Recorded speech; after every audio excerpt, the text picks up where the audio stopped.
Bismillahirrahmanirrahim. Assalamualaikum warahmatullahi wabarakatuh. Innal hamdalillah nahmaduhu wa nasta'inuhu wa nastaghfiruh wa na'udzu billahi min shururi anfusina wa min sayyiati a'malina. Man yahdihillahu fala mudilla lahu wa man yudlilhu fala hadiya lahu. Asyhadu an la ilaha illallah wahdahu la syarika lahu wa asyhadu anna Muhammadan 'abduhu wa rasuluh. أما بعد فإن خير الحديث كتاب الله وخير الهدي هدي محمد صلى الله عليه وسلم وشر الأمور محدثاتها وكل محدثة بدعة وكل بدعة ضلالة وكل ضلالة في النار. اللهم افتح علينا حكمتك وانشر علينا من خزائن رحمتك يا أرحم الراحمين.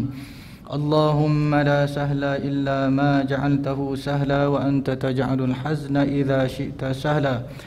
اللهم الطف بنا في تيسير كل عسير فإن تيسير كل عسير عليك يسير ونسألك اليسر والمعافاة في الدنيا والآخرة برحمتك يا أرحم الراحمين. اللهم تقبل منا صالح الأعمال واجعلها خالصة لوجهك الكريم والحمد لله رب العالمين.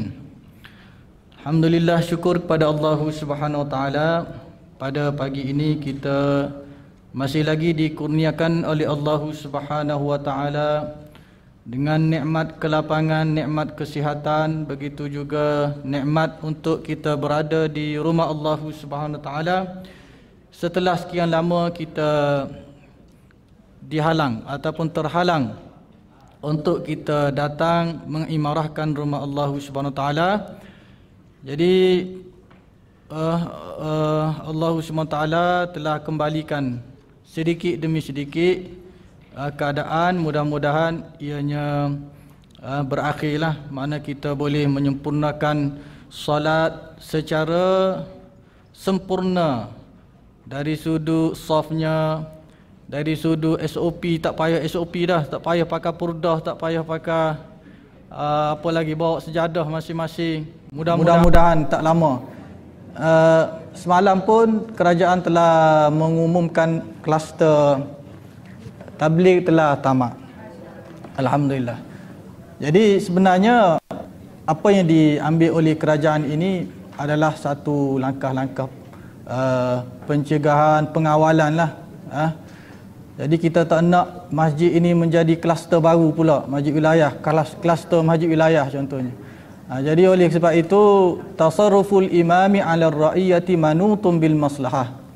Tindakan keputusan pemerintah kepada rakyat adalah berasaskan kepada maslahah umum yang lebih utama. Bahkan saya nak sebut di sini dari sudut perbahasan ulama, dari sudut merapatkan saf, apa hukumnya? Jumhur ulama Syafi'i, Maliki, Hambali, apa satu lagi? Hanafi. Sunat, bukan wajib. Sunat merapatkan saf. Kemudian contoh, saya nak bagi contoh. Berdiri dalam solat, apa hukumnya? Kita berdiri, al-qiyam indal qudrah, rukun. Tetapi kenapa boleh duduk? Ianya adalah rukun. Kenapa boleh duduk?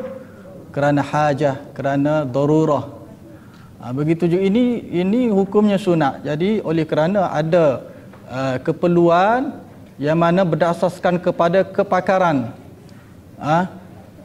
pihak pemerintah ataupun pihak mufti contohnya dalam mengeluarkan hukum, dia akan merujuk kepada pakar. Jadi pakar dalam bab kesihatan ini adalah ketua pengarah kesihatan, bukan ketua pengarah jabatan netizen. Bukan. Jadi ketua jabatan netizen Malaysia tu bukan pakar lah dalam bab kesihatan ni.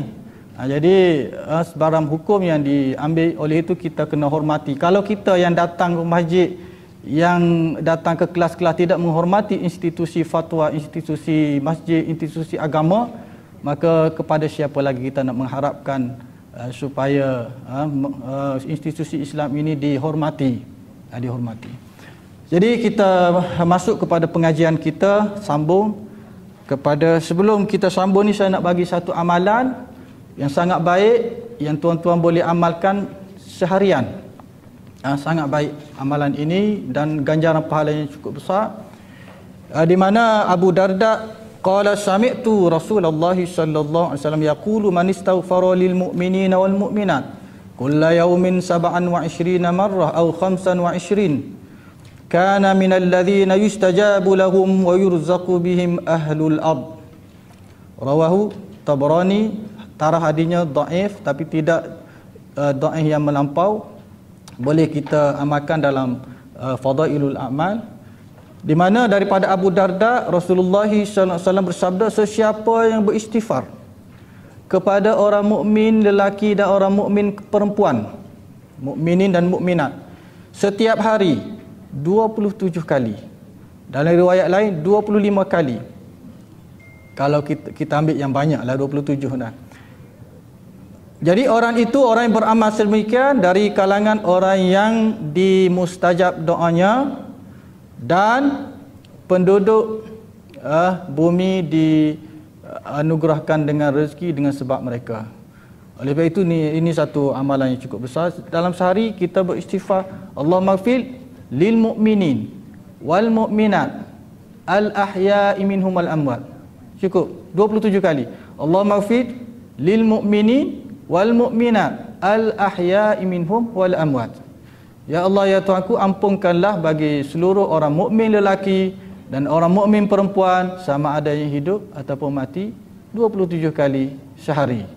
Tak kiralah tuan-tuan ketika nak datang memandu ke, selepas subuh ke, bergantung kepada kelapangan masing-masing. Jadi untuk tempoh yang singkat sejam ini, insya-Allah kita masuk ke bab yang baru, iaitulah peminangan. Tajuk khitbah, meminang. Kalau sebelum ini kita tengok mukaddimah nikah, jadi meminang ini adalah permulaan kepada hubungan, untuk menghalalkan hubungan antara lelaki dan perempuan. Yang mana hubungan lelaki dan perempuan ini Allah Subhanahu Wa Taala mencipta manusia dan mencipta satu jalan yang halal untuk perhubungan di antara lelaki dan perempuan, dan untuk memenuhi fitrah semula jadi yang Allah Subhanahu Wa Taala jadikan bagi manusia, iaitulah fitrah untuk berpasangan, fitrah untuk ada kasih sayang, fitrah untuk ada keturunan, dan untuk meramaikan umat Nabi Muhammad sallallahu alaihi wasallam. Jadi untuk menghalalkan, prosesnya bermula dengan al-khitbah, iaitulah peminangan, meminang, proses meminang. Jadi apabila seseorang lelaki itu benar-benar tertarik dengan ciri-ciri yang ada pada perempuan yang kita telah belajar sebelum ini, dari sudut kita nak mengenal perempuan itu, sehingga syarak membenarkan untuk melihat. Bahkan perbahasan ulama dalam masalah melihat ini ada yang lebih longgar, ada yang sederhana sehingga yang lebih longgar ni, tengok ni, mengintip pun boleh, tengok luar dan dalam. Untuk apa? Untuk mencapai kepuasan, keinginan, keazaman dia tu untuk meneruskan hasratnya untuk berkahwin itu. Jadi stalker ke dia punya media sosial kan, di IG dia ke, di Facebook dia ke, kalau dia post lalu dia like dah, contohlah nak ambil hati. Zaman sekarang dia tak sama zaman-zaman kita kecil-kecil dulu dah. Dulu kalau nak berkasih dulu susah, kena hantar surat, kena tulis, kena karang.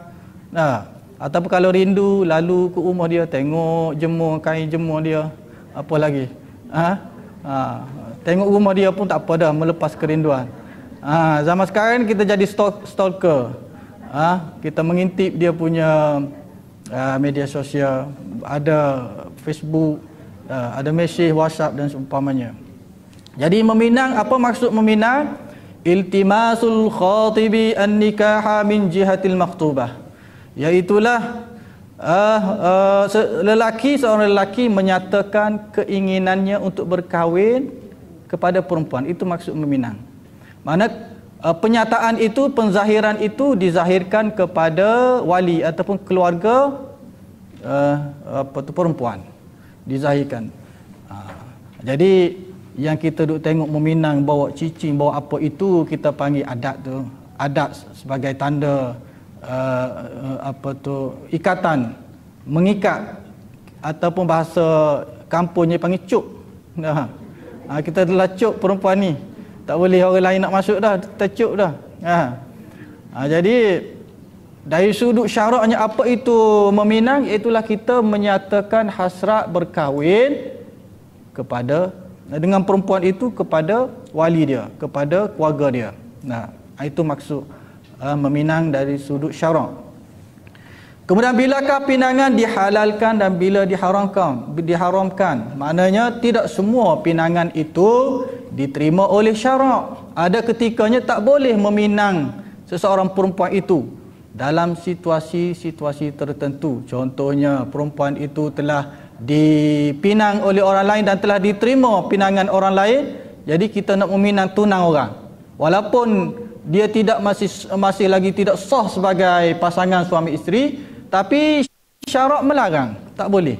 Tapi contohnya degil juga, ketegak juga, nak juga contohnya kan. Walaupun kita kata tunang orang oleh kerana itu adalah kekasihnya sewaktu di taska dulu. Jumpa balik, dia nak juga. Dia berkerah juga. Dengan cara macam-macam cara lah, zaman cara yang betul, cara tak betul pun ada sekarang ni. Pergi jumpa bomoh ahli sihir, dah buat sihir pengasih contohnya. Jadi kahwin, apakah hukum perkahwinan itu sah ke tak sah? Sah, tapi perbuatannya itu adalah berdosa. Perbuatannya adalah perbuatan yang haram kerana merebut tunang orang yang telah bertunang secara sah. Contoh kita kata bini orang tak boleh nak pergi pinang. Okey, bilakah pinangan dihalalkan dan bila diharamkan? Satu, meminang dihalalkan secara tasrih, maknanya secara sarih, secara terang-terangan, tak ada sembunyi-sembunyi, tak ada sorok-sorok kita sebut aku nak suka kepada kamu untuk menjadikan kamu sebagai isteri. Itu kita panggil secara sarih, sarahatan, secara terang-terangan. Ataupun dihalalkan juga meminang secara ta'rid. Ta'rid ini bayangan, kita tidak secara jelas, bayangan, kita berkias, kita secara simbolik, tidak secara jelas perkataan meminang suka tu. Mana contoh kita kata nak menyunting bunga di taman. Jadi orang keluarga tu dia tak faham jadi nak main berkiah-kiah ni. Ada bunga apa ada? Ros ada rumah dia. Jadi dia ni nak berkias. Itu dia panggil berkias, ta'rid dalam bahasa Arab.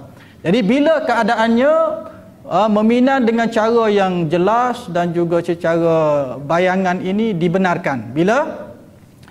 Jika perempuan itu bukan isteri orang. Pertamanya bukan isteri orang lah. Isteri orang haram dan juga tak sah meminang. Dan juga itu pertama, bukan isteri orang dan tidak berada dalam iddah. Iddah yang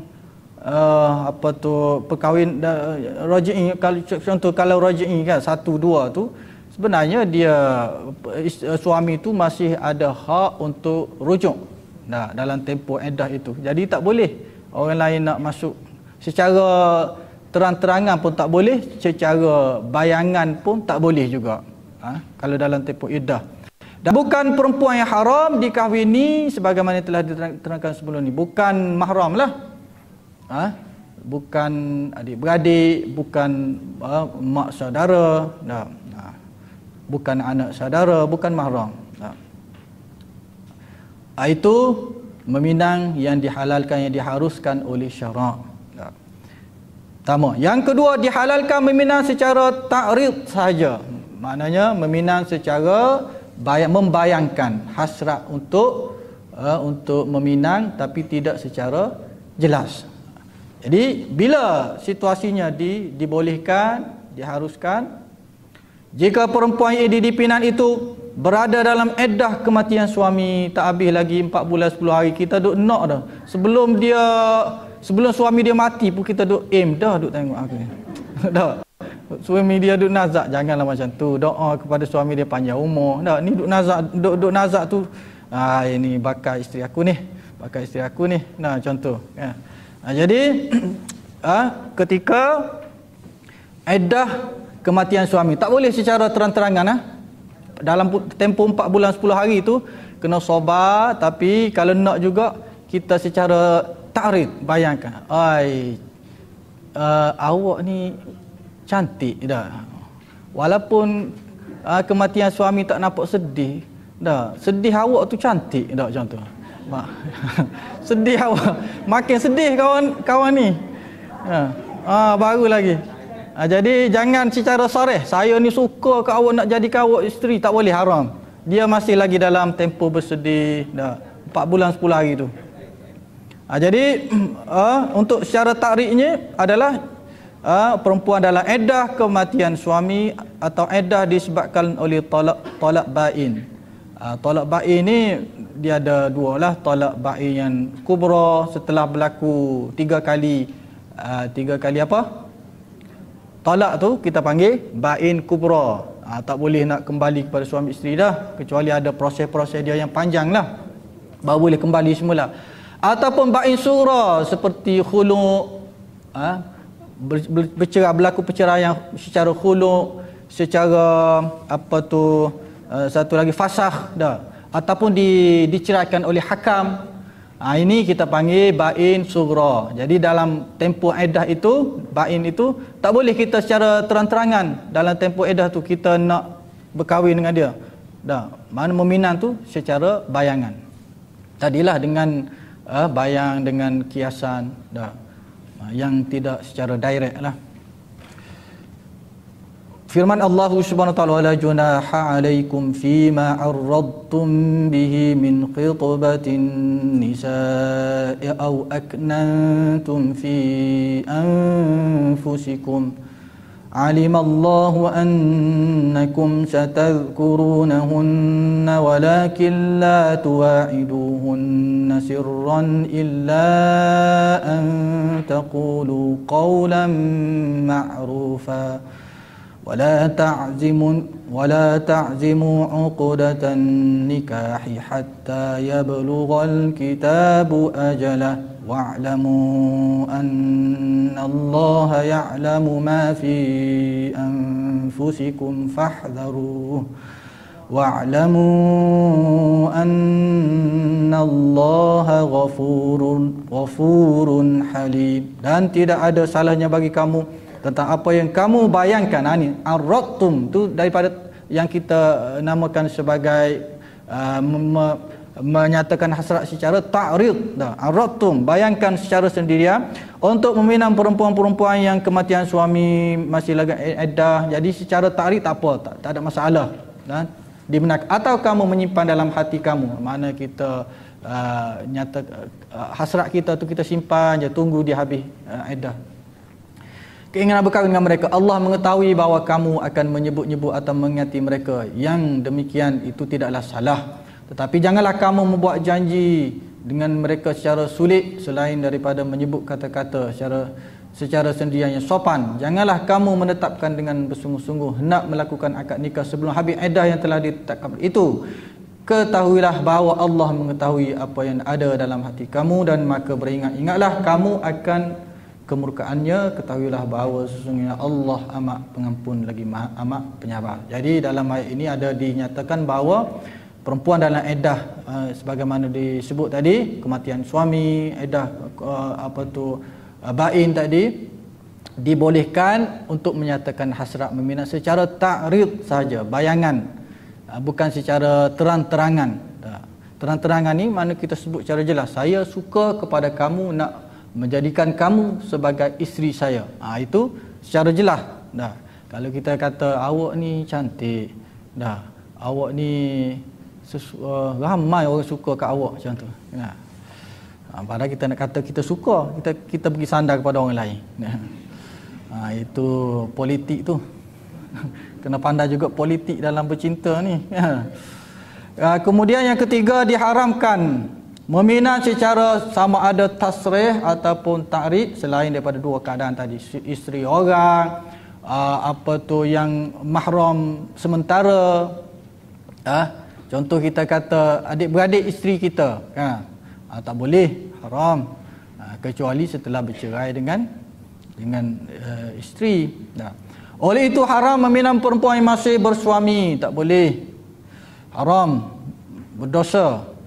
Lebih lagi menggoda. Ini banyak sekarang ni kan. Zaman media sosial ni. Isteri suami orang dengan isteri orang berskandal dan seumpamanya. Oleh itu haram, juga diharamkan meminang semua perempuan yang haram dikahwini, sama ada haram itu untuk selama-lamanya, seperti ibu saudara, anak saudara, mak mertua contohnya kan. Itu selama-lamanya. Ataupun haram itu haram yang dikahwini secara sementara saja. Tadilah adik mak saudara kepada isteri, anak saudara kepada isteri, adik-beradik kepada isteri, itu sementara. Pengharaman secara sementara. Sementara kita ada hubungan ataupun ada pertalian perkahwinan dengan seseorang itu. Haram juga meminang perempuan yang masih dalam talak raj'i, tak boleh, sebab hak suaminya lebih utama. Hak raja' suaminya itu lebih utama. Walaupun kita kata tidak ada hubungan suami isteri, dah tak ada dah sebab bercerai. Memang tak boleh duduk sama berkhaluat, tak boleh. Bercerai. Tetapi hak suaminya lebih utama untuk rujuk. Hak rujuk suaminya lebih utama daripada hak orang lain untuk meminang, untuk menyatakan hasrat kepada perempuan itu. Jadi sebab itu tak boleh perempuan dalam talak raj'i. Jadi nak cerita bahawa Islam sangat-sangat menitik beratkan supaya tidak berlaku perceraian. Sehingga selepas bercerai pun Islam bagi lagi hak kepada suami untuk kembali rujuk. Bahkan bagi talak raj'i ini, antara haknya, hak yang perempuan yang diceraikan itu tak boleh keluar daripada rumah kelamin. Duduk di rumah kelamin. Tapi kalau ada suami itu, kena ada anak-anak yang boleh menjauhkan fitnah lah. Supaya apa? Kenapa Islam meletakkan sedemikian? Supaya cepat bila duduk serumah ni, ada anak-anak tak tengok, baik sebenarnya isteri aku ni, comel juga isteri aku ni. Contoh. Jadi menyebabkan dia ni lembut hati untuk kembali kepada ikatan. Itu. Sama ada secara tasrih ataupun ta'rid, dua-dua tak boleh. Haram mahram secara selama-lamanya ataupun yang secara sementara ni, secara jelas pun, meminang secara jelas pun tak boleh, secara bayangan pun tak boleh. Kerana dia masih lagi bergelar isteri yang bagi talak raj'i ini, dan suaminya berhak untuk kembali rujuk kepadanya. Wa bu'ulatuhunna ahaqqu bi raddihinna fi dzalika in aradu islaha. Dan suami-suami mereka itu lebih berhak. Hak suami itu diutamakan berbanding dengan hak orang lain untuk meminang dalam masa iddah mereka, jika mereka bertujuan untuk berdamai. Al-Baqarah 228. Makna pinangan yang secara tasrih, secara jelasnya, ialah lafaz yang hanya mempunyai satu tafsiran, tidak kata pelbagai tafsir. Kalau ta'rid itu mungkin dua makna. Jadi ta'rid ni ataupun dalam bahasa Arab juga dipanggil tauriyah ataupun ta'rid. Tauriyah sama maksudnya. Contoh kita kata, sebab itu ta'rid ini satu bentuk penipuan, satu bentuk menipu, tetapi tidak menipu. Sebab dia ada dua makna. Contoh kita kata seorang tu dia tak nak diganggu, dia berada di rumah, dia tak nak diganggu, lalu dia bagi tahu kepada isteri dia kata kalau ada orang cari dia, cakap dia duduk di masjid. Padahal dia ada dalam rumah. Dia tengah solat duha kau contohnya. Jadi ada orang datang cari suami dia, dia kata suami saya berada di masjid. Orang tu faham. Bila disebut masjid, apa kita faham? Tempat didirikan solat, dilakukan azan, tempat solat Jumaat. Masjid yang kita faham. Tapi masjid dalam bahasa Arab tempat sujud. Maksud masjid tempat sujud. Dia nak maksud dia naknya saya berada di tempat sujud. Tak kira lah di dalam rumah ke kat mana ke. Itu ta'rif. Dibolehkan. Ta'rif ini dibolehkan. Walaupun ianya satu bentuk penipuan, tapi dia ada dua makna. Kita nak makna yang satu lagi, bukan makna yang difahami umum. Itu. Kemudian ni di sini apa maksud tasrih, iaitulah lafaz satu makna saja. Bila disebut tu tak faham lain dah. Itu makna yang difahami. Keinginan untuk berkahwin, itu saja makna yang difahami. Yang tergambar apabila disebut perkara itu. Itu dipanggil tasrih secara terang-terangan, secara jelas, zahir. Lafaz tasrih adalah seperti aku ingin mengahwini kamu. Jelas ke tu? Aku berkenan untuk menjadikan kamu sebagai isteriku. Itu lafaz yang zahir. Selepas habis iddahmu, aku akan mengahwinimu. Jelas kan? Itu lafaz yang tasrih, yang sharih, yang jelas. Kemudian lafaz ta'rid, bayangan ataupun kiasan, simbolik. Lafaz ta'rid ialah lafaz yang boleh ditafsirkan dengan pelbagai tafsiran, bukan mempunyai pelbagai maksud, bukan khas kepada satu maksud. Sama ada sebagai keinginan untuk berkahwin ataupun yang lain. Seperti tadilah, cantik awak ni. Dia dalam iddah lagi. Iddah bukan rajin lah, iddah tadi, iddah ba'in tadi, ataupun iddah kematian isteri. Dia dah berkenan, tapi oleh kerana secara sharih tak boleh, jadi dia duduk mesej pagi-pagi, pukul 4 pagi, Assalamualaikum, cantik awak. Apa hal pula pukul 4 pagi mesej orang cakap awak cantik. Jadi tak nak relate dengan tahajud pun tak kena tu. Masa ni nak kata tahajud apa pula. Jadi dia berkias contoh. Jadi boleh kalau dalam dalam iddah kematian isteri dan juga iddah tolak bain tadi. Kemudian meminang perempuan yang telah dipinang, apa hukumnya? Tadi pun saya dah sebut, cuma kita tengok lagi secara detail. Haram meminang perempuan yang telah dipinang oleh orang lain. Tapi kalau mengaku macam mana? Si pihak perempuan tak terima pun. Tapi dia ni mengaku, itu tunangku tu. Itu tak dikira. Kalau tidak secara rasmi diterima oleh keluarga perempuan, tu tak mengapa. Boleh lagi. Ada chance lagi. Perempuan ada peluang lagi untuk orang lain untuk masuk, ya. Jadi telah dipinang oleh orang lain, sekiranya pinangan itu telah diterima. Ini diterima oleh keluarga perempuan itu. Walaupun begitu, peminangan boleh dilakukan sekiranya lelaki pertama tadi memberikan keizinan kepada lelaki kedua untuk meminang. Dia negotiate pula. Jadi tunang pertama, orang pertama si A tu telah pergi meminang perempuan B ni. Kemudian si C ni berkenan juga. Berkenan oleh kerana gawe dia di universiti. Tadi di Taskar, di universiti pula. Jadi dia pun tahu kawan ni telah bertunang. Dia pergi negotiate dengan si A tadi. Macam mana aku bagi kamu 10,000 dah. Kamu benarkan aku untuk bertunang. Dia pun tengok timbang dia pun dah berkenan dengan orang lain ke apa, tak apalah kamu masuklah. Dia izin tak apa. Kalau lelaki tunang kepada perempuan tadi izin, tidak ada masalah, boleh. Dan hukumnya pun tidak haram. Yang menjadi haramnya dalam tempoh pertunangan itu kita pergi cross line pula. Sekiranya pinangan lelaki pertama tidak dijawab, memang dia masuk meminang, tapi keluarga perempuan ini bagi kepada kami tempoh 2 bulan untuk kami istikharah setiap malam, contoh.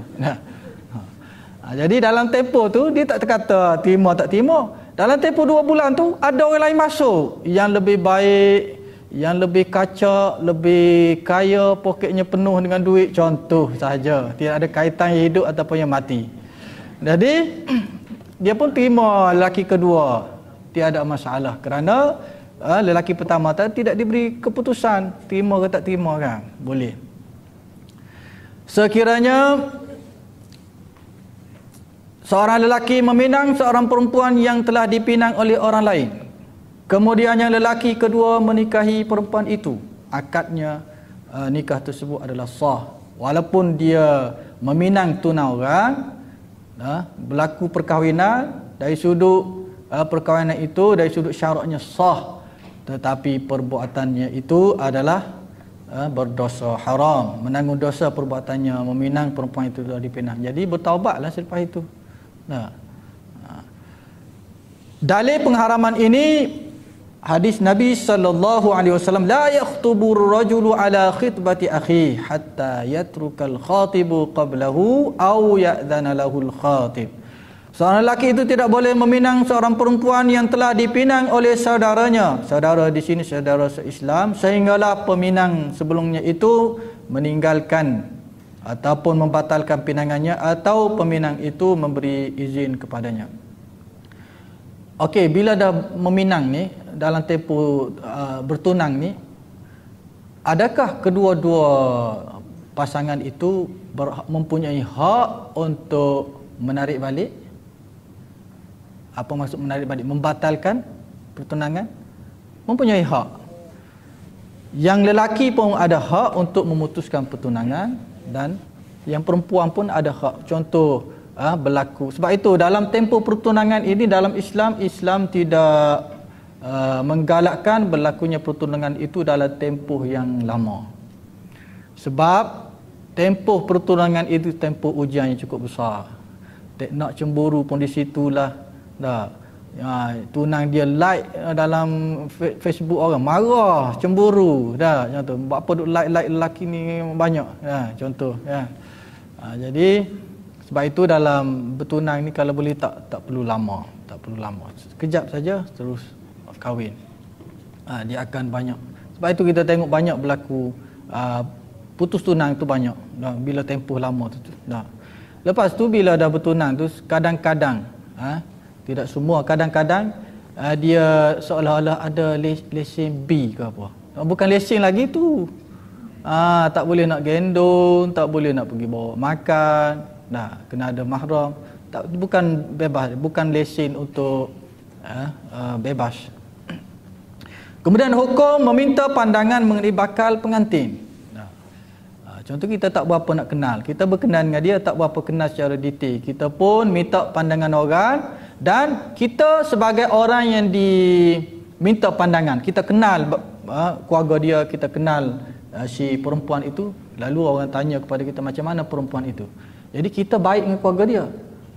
Kita sebagai amanah kita, orang yang ditanya, kita kena bagi tahu secara amanah, secara ikhlas. Yang baik yang ada pada dia, yang buruk yang ada padanya pun kita kena bagi tahu, supaya tidak berlaku isu selepas perkahwinan.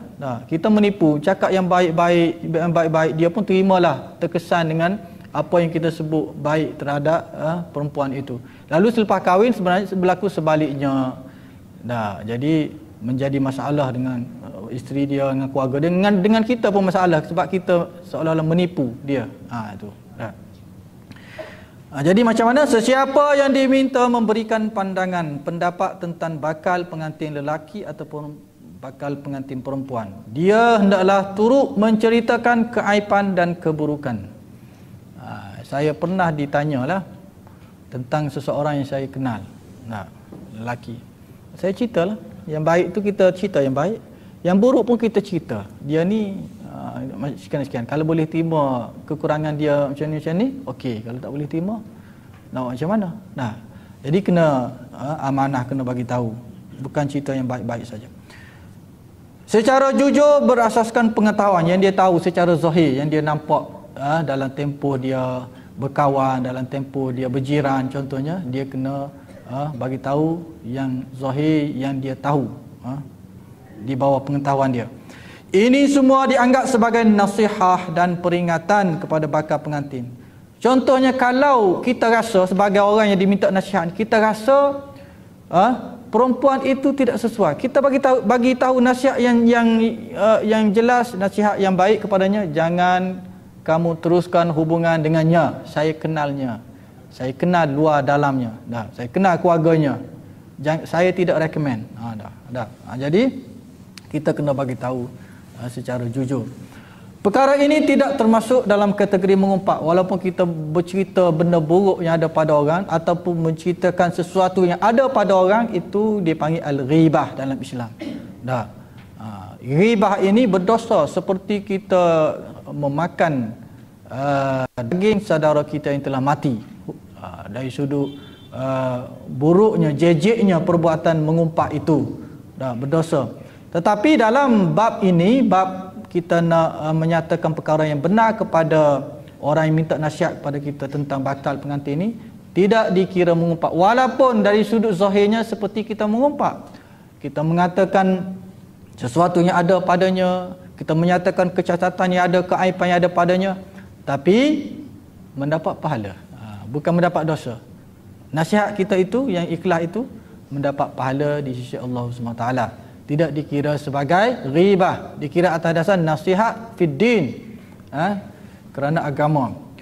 Dia perlu menceritakan keaiban tersebut apabila diperlukan, tetapi jika keburukan tersebut boleh diringkaskan dengan berkata, tak payah. Contohnya, kita tak nak cerita secara detail lah, dia ni ada sekian-sekian, secara detail. Kita rasa tak apa nak elok, nak menjatuhkan aib saudara kita tu, Lalu kita kata apa? Kita kata lelaki ini tidak sesuai dengan kamu. Jadi kita tak cerita secara detail, kerana mungkin akan mengaibkan lelaki itu. Jadi kita secara umum, kita bagi terus conclusion kita. Kita kata lelaki ini ataupun perempuan ini tak sesuai dengan kamu. Walaupun sekadar sedemikian pun tidak mengapa. Dikira kita telah menunaikan hak memberi nasihat kepada saudara kita. Apa dalilnya? Berdasarkan kepada satu hadis, Fatimah bin Qais berkata kepada Nabi, Muawiyah bin Abi Sufyan dan Abu Jaham telah melamar. Dia dalam dilema ni, Fatimah ni ada dua orang sahabat melamar dia. Jadi dia kata nak pilih mana? Nak pilih Muawiyah ke nak pilih Abu Jaham? Tanya Nabi lah. Mungkin Nabi lebih kenal kepada kedua sahabat ini. Lalu Nabi memberi nasihat yang benar, nasihat yang jujur. Nabi kata, Abu Jaham ni, dia tak pernah belekang daripada tongkat. Pergi mana-mana pun bawa tongkat. Maksudnya apa? Tua dah dia ni, berjalan pun kena bertongkat dah. Jadi munak ke kahwin dengan orang tua. Jadi Nabi SAW bagi nasihat yang betul. Dia ni pergi mana-mana pun pakai tongkat. Manakala Muawiyah adalah seorang miskin, tidak punya harta. Kalau kamu kahwin dengan dia susah, kamu kena banyak bersabar sikit lah, kerana Muawiyah ni miskin, tak ada harta. Lalu Nabi memberi rekomen sebagai rekomen yang lain. Bukan Fatimah minta dua orang tu, Nabi rekomen orang lain. Nabi kata apa? Nabi kata, bernikahlah dengan Usamah bin Zaid. Usamah bin Zaid ini cucu angkat baginda SAW, seorang yang sangat disukai, disayangi oleh Nabi SAW. Ibnu Hibbi Rasulillah, anak kepada kesayangan Rasulullah. Zaid bin Harithah, Hibbu Rasulillah, anak kesayangan Rasulullah SAW. Jadi Usamah bin Zaid ini cucu angkat baginda SAW. Nabi suruh berkahwin dengan cucu angkat Usamah bin Zaid. Lalu dia jawab balik, tapi aku tak suka kepada Usamah ni, tak apa nak handsome, contoh kan. Tak suka kepadanya. Kemudian baginda SAW ulangi, nikahilah Usamah. Maknanya mungkin Rasulullah tahu benda yang di sebalik yang Fatimah tak tahu kan. Aku pun setelah mendapat rekomen daripada Rasulullah, aku pun mengahwininya. Allah memberikan kebaikan kepada perkahwinanku. Fatimah binti Qais bergembira selepas perkahwinan tersebut. Sebab itu kadang-kadang anak-anak ni kadang-kadang kena ikut juga ibu bapa. Ibu bapa ni nak yang terbaik kepada anak. Dia cari, contoh anak zaman sekarang ni kebiasaannya dia dah dia cari sendiri kebiasaannya kan, kat universiti ke apa. Tapi ada juga yang ulat buku.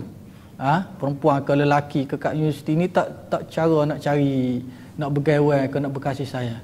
Lepas dia bekerja tu susah sikit lah kadang-kadang dah. Di tempat kerja tu semua bini orang belaka dah. Ya. Dia pun tak pandai nak romantik, nak bercakap dengan perempuan pun ketat. Jadi kadang-kadang recommend daripada ibu bapa itu, walaupun kita tak suka ke kadang-kadang, mungkin di sana ada keberkatan. Ibu bapa nak yang terbaik, dia tengok ni bagus, keluarganya bagus, solatnya tak tinggal. Jadi dia recommend kepada anak dia. Mungkin ada, insya-Allah ada kebaikan di situ. Ataupun wali, ni tajuk wali menawarkan perempuan jagaannya, sama ada anak ataupun cucunya, kepada lelaki yang soleh dan bertakwa. Ini mencari ni. Wali, ibu bapa mencari, menjodohkan anak dengan lelaki yang dia kenal sifat takwa dan juga baik akhlaknya. Macam mana? Sunat hukumnya. Wali disunatkan menawarkan perempuan di bawah jagaannya kepada lelaki yang saleh dan bertakwa. Ini dicontohi daripada tindakan Nabi Syuaib alaihi salam menawarkan anaknya supaya dikahwinkan dengan Nabi Musa alaihi salam. Nabi Syuaib meyakini sifat amanah dan kesucian Nabi Musa alaihi salam. Qalat ihdahuma ya abati istajir inna khayra man istajartal qawiyyul amin. Qala inni uridu an unkihaka ihda ibnatayya hataini ala an ta'jurani thamaniya hijaj fa in atmamta 'ashran famin 'indik wa ma uridu an ashqa 'alayk satajiduni insya'allahu minas salihin. قال ذلك بيني وبينك أيما الأجلين قضيت فلا عدوان علي والله على ما نقول وكيل. Salah seorang daripada perempuan anak kepada Nabi Syuaib berkata, wahai ayahku, ambillah dia menjadi orang upahan, gembala kambing kita. Sesungguhnya sebaik-baik orang yang ayah ambil sebagai pekerja ialah orang yang kuat lagi amanah. Jadi sifat Nabi Musa ni, nampak dia ni kuat bekerja, fizikal pun kuat dan dia seorang yang amanah. Bapa perempuan itu berkata kepada Nabi Musa, aku hendak mengawinkan kamu dengan salah seorang daripada dua anak perempuanku ini. Dia menawarkan anaknya kepada Nabi Musa alaihissalam dengan syarat engkau bekerja denganku selama 8 tahun. Ni syarat kalau kamu setuju nak kahwin dengan anak aku, kena jadi pekerja aku sebanyak selama 8 tahun. Kontrak, lagu tu kontrak dia. Dalam pada itu, jika engkau genapkan menjadi 10 tahun, maka yang demikian itu adalah daripada kerelaan kamu sendiri. Kalau 8 tahun, kemudian kamu nak tambah 2 tahun lagi menjadi 10, itu terpulang kepada kamulah. Dan ingatlah, aku tidak bertujuan hendak menyusahkan kamu. Tak susah pun 8 tahun je, sekejap je. Engkau akan mendapati aku insya-Allah daripada orang-orang yang baik layanannya. Jadi aku ni seorang bapa mertua yang baik. Jangan risau, jangan takut.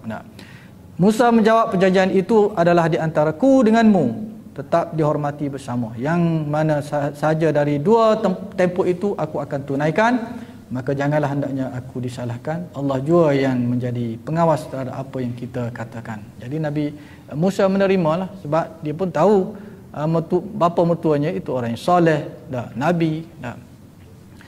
Kita juga mengambil contoh daripada Sayyidina Umar radhiyallahu anhu, ketika Sayyidina Umar menawarkan Hafsah kepada Osman tak terima. Kemudian tawar pula kepada Abu Bakar tak terima, sebab nak jadi jodoh Rasulullah SAW.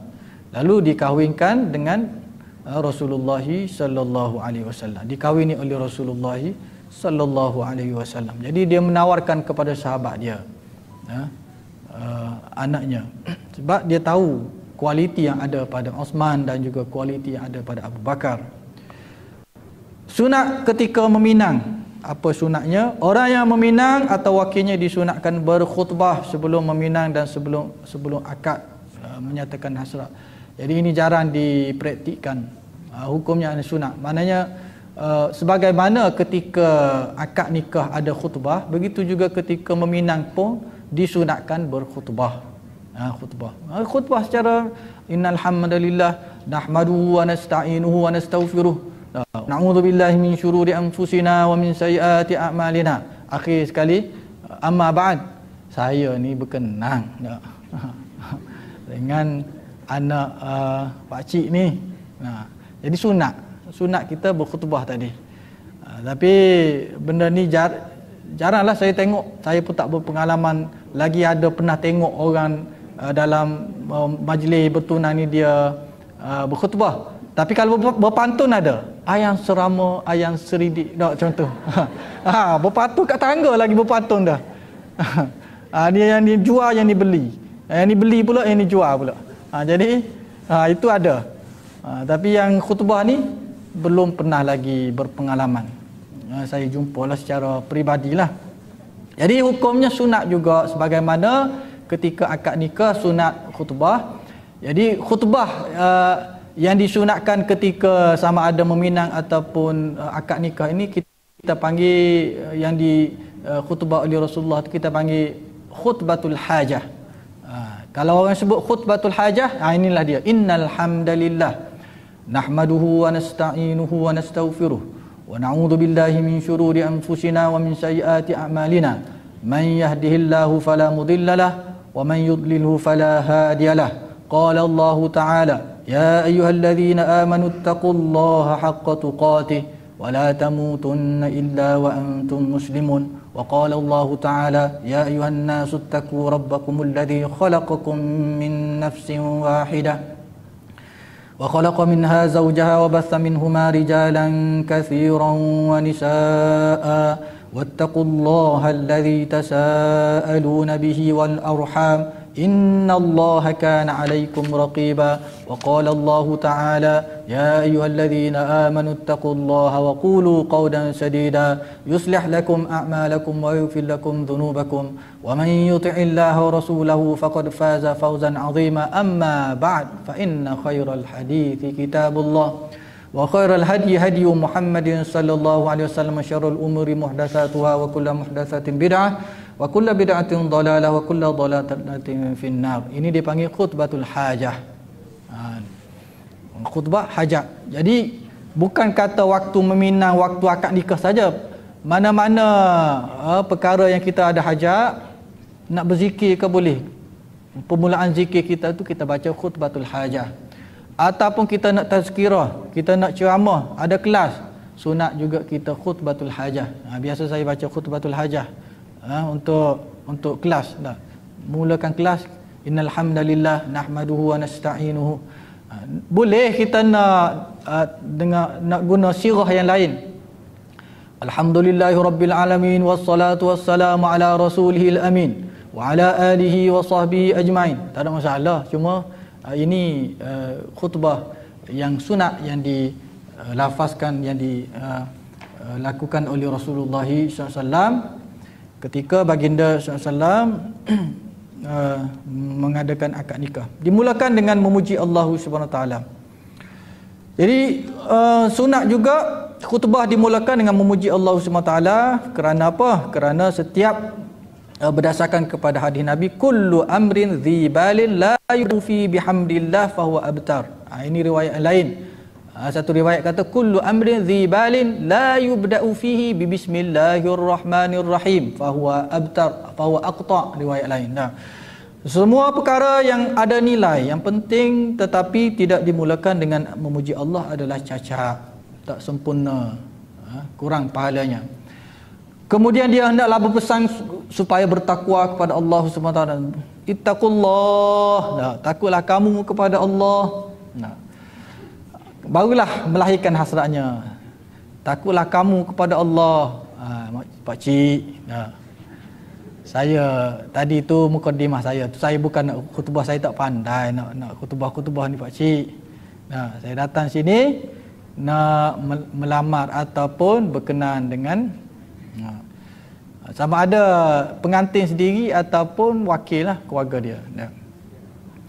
Wali juga sunat, wali perempuan juga disunatkan berkhutbah dimulai dengan memuji Allah, berselawat, berpesan supaya bertakwa, lalu dia kata saya terima. Sebelum daripada dia cakap saya terima tu, innal hamdalillah. Nahmaduhu wa nasta'inuhu wa nastaghfiruh. Ni wali ni. Dah. Macam hari Jumaat pula. Apa tu? Amma ba'du. Ya, saya terima. Jadi sunat. Ini maksudnya sunat. Nak cerita dari sudut hukum. Bukan kita bercerita apa yang dilakukan. Kalau ikut adat yang dilakukan, kita tak buatlah benda-benda ni. Tapi dari sudut hukumnya sunat, dan kalau kita nak buat itu lebih baik. Setelah kita belajar ni sunat ni, kita pun khutbah lah. Orang mari nak menyunting anak kita, kita pun innal hamdalillah, terkejut dia. Jadi itu dia khutbah tu. Para imam rahimahullah telah mencontohi khutbah Rasulullah SAW sebagaimana diriwayatkan Ibnu Mas'ud, khutbah hajah tadi yang saya bacakan tadi. Kemudian yang terakhir kita tengok hukum berkhulwat dan bergaul mesra dengan tunang. Khulwah dalam bahasa Arab ni apa dia? Bersunyi-sunyian. Bersunyi-sunyian tanpa ada orang ramai lah. Jadi khulwah ni dalam bahasa kita, khulwah ni negatif lah. Kalau kita sebut kalimah khulwah, orang tu berkhulwah. Jadi apa dalam pemikiran kita? Jiran kita kita berkhulwah. Apa dalam kepala kita? Dalam kepala kita rumah tu kosong, tak ada orang lain, keluarga dia tak ada perempuan bersama dia. Tapi dalam Islam, khulwat dia ada dua makna, baik dan buruk. Ada orang berkhulwat, dia bersunyi-sunyian dengan Allah Subhanahu Taala. Dia mengambil, ada setengah tarekat tu dia berkhulwat, dia pergi tempat berkhulwat di mana-mana, bilik ke, duduk. Ada setengah ahli sufi tu dia buat lubang ke tempat dia berkhulwat, ataupun dalam istilah dia panggil apa, bukan betapa, bersuluk. Bersuluk ni khulwat tu, bersuluk maknanya dia pergi duduk dalam bilik mana-mana, ada pondok kat dalam hutan mana-mana. Kemudian dia menyendiri. Bagaimana Nabi berkhulwat ketika sebelum diwahyukan oleh Allah SWT di Gua Hira. Jadi dia pun berkhulwat, banyak beristighfar, tengok, muhasabah diri, kemudian banyak berzikir kepada Allah SWT. Begitu juga ada ilmu-ilmu sesat, ilmu salah, ilmu pemujaan kepada jin dan syaitan juga, dia menggunakan metod yang sama, tapi dia tak panggil berkhulwat, dia tak panggil bersuluk, dia panggil bertapa.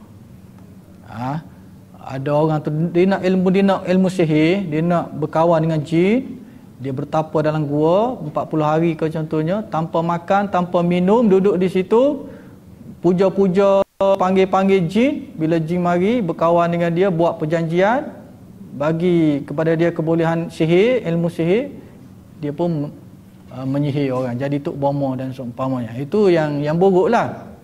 Jadi berkhulwat di sini maksudnya, yang dimaksudkan di sini adalah berdua-duaan dengan pasangan yang bukan isterinya dan bukan mahramnya. Apa hukumnya?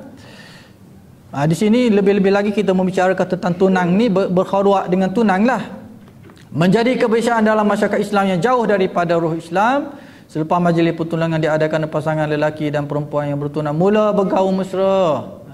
Dia pergi ke tahap yang padahal bukan suami isteri lagi, bukan lesen apa-apa lagi. Dia telah mula berani untuk bergaul mesra, berdua-duaan dan berkhulwat. Mereka mendakwa tindakan tersebut membolehkan mereka saling sebagai, dia kata alasannya nak lebih kenal lagi sebelum kahwin. Tak boleh. Bukan alasan yang diterima oleh syarak. Boleh nak mengenal, datang ke rumah, ada ibu bapa, ada adik-beradik, bolehlah bersuai kenal di situ.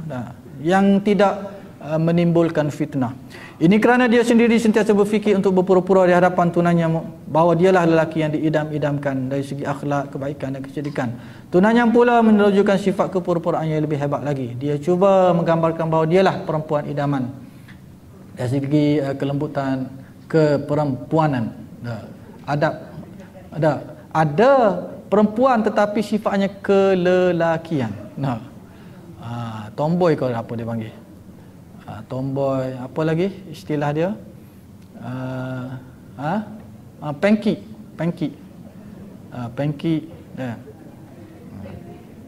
Kalau lelaki dia panggil apa? Lady boy. Shemale. Dia lelaki yang mempunyai sifat-sifat perwatakan keperempuanan dia. Benda semua itu dilaknat oleh Rasulullah SAW. La'ana Rasulullah SAW al-mutasyabbihina bin nisa'i minar rijal wal mutasyabbihati minan nisa'i bir rijal bin nisa'. Bin nisa'. Rasulullah melaknat lelaki yang menyempurnai yang perwatakan wanita dan melaknat wanita yang berperwatakan lelaki. Jadi perempuan yang berakal dan cerdik ialah perempuan yang tidak memperlihatkan dirinya di hadapan tunanya. Ini yang cerdik, yang solehah. Walaupun dalam tempoh pertunangan dia masih lagi menjaga kehormatannya, menjaga akhlaknya, dan juga menjaga batasan pergaulannya. Selepas pandangan pertunangan sehinggalah selesainya akad, dia simpan benda itu sehinggalah betul-betul dihalalkan oleh syarak. Ini kerana dia mesti memikirkan masa depannya dan mengambil kira kemungkinan yang berlaku yang mesti dihadapi. Sebab itu maknanya kalau berkasih ataupun sayang kena spare. Walaupun kita kata dah tunang tu dia dah rasa adalah keinginan, sifat tu lumrahlah ada perasaan tu kasih sayang, tapi kena reserve. Sebab apa? Sebab ramai orang yang tidak mengawal, tak mampu mengawal emosi. Kalau sekiranya berlaku sesuatu tak jadi ke salah satu tarik diri, ada setengah tu beri efek sehingga dia rasa dia tak nak kahwin selama-lamanya sebab dia pernah berlaku putus tunang, sebab dia memberi harapan yang tinggi contohnya kan. Atau sebab itu dalam Islam jangan apa tu dalam hadis, hibbu habibaka hubban jamma, saya lupa, cuma hendaklah kamu sayang kepada seorang itu berpada-pada. Kemungkinan satu hari dia akan menjadi musuh kamu. Kemudian jangan kamu benci seorang itu, berpada-padalah kamu membenci seorang itu. Kemungkinan suatu hari dia akan menjadi kawan orang yang kamu sayang. Sebab itu jangan kita benci itu tak benci 100%. Kena reserve, ada reserve. Apabila akad nikah telah berlaku, pergaulan dan khalwat dibenarkan kerana mereka sudah menjadi suami isteri. Mereka boleh melihat pasangan masing-masing sebab tanpa sebarang dosa dan halangan lagi. Jadi kita simpan sehingga akad perkahwinan. InsyaAllah pada minggu hadapan kita masuk kepada rukun nikah, masuk kepada pernikahan. Tadi mukadimah nikah baru, kita masuk kepada rukun nikah pada muhadarah yang akan datang. Aqulu qawli hadza wa astaghfirullahal azim li wa lakum. Assalamualaikum warahmatullahi wabarakatuh. Bismillahirrahmanirrahim. Alhamdulillah. Wassalatu wassalamu ala rasulillah wa ala alihi wa sahbihi wa man wala. Allahumma faqihna fid din wa 'allimna at-ta'wil. Allahumma ij'alna minal ulama'il 'amilin.